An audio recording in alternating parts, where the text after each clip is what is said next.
Northeast State, East Noble, taking the conference crown with a week to go. Undefeated in conference so far. They've got at Belmont this week. When you start talking about East Noble, what is it that they've been able to do that's put them head and shoulders above everybody in this conference this year? I think consistency is the main thing. We've seen teams like New Haven look good at times and then have a letdown.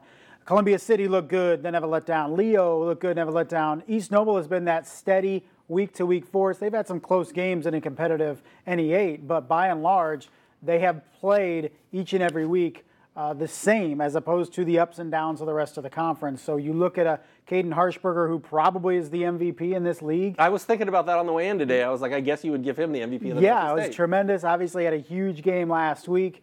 You look at the quarterback position that's been solidified as the season has gone on, and a defense that I think is overshadowed by the offense, but still has made a lot of plays throughout the year. So it's that steady week-to-week type approach by East Noble. They're the NE8 champs because of it. It's funny that you mentioned consistency, because that's really what I've seen.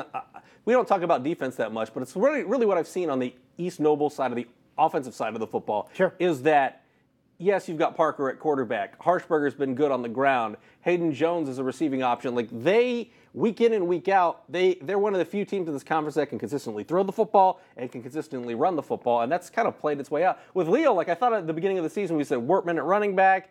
Yeah, Restivo's at quarterback. They needed some new receivers to step up. Peyton Walsh has some good games, but I'm kind of surprised that East Noble is the only team that has really put together both the ground game and the passing attack week in and week out. Yeah, definitely. Leo seems to be getting to that point. That short passing game was working really well last week against Columbia City. They're finding something.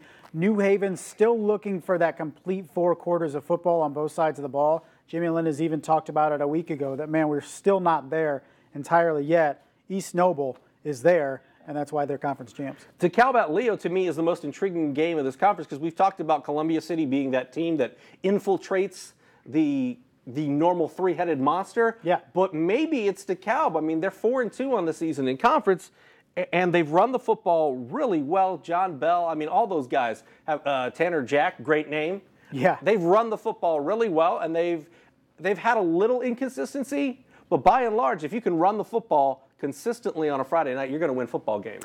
You know, being able to clip Columbia City was a big win for them, and then they just kind of snowballed after that, being able to put up several wins in a row for them. So this is a big game for DeKalb. When we look at the players in 4A, we tend to ignore the Barons going into the postseason, but that's a team that, if you're not ready to play, is perfectly capable of knocking you off. Could happen this week.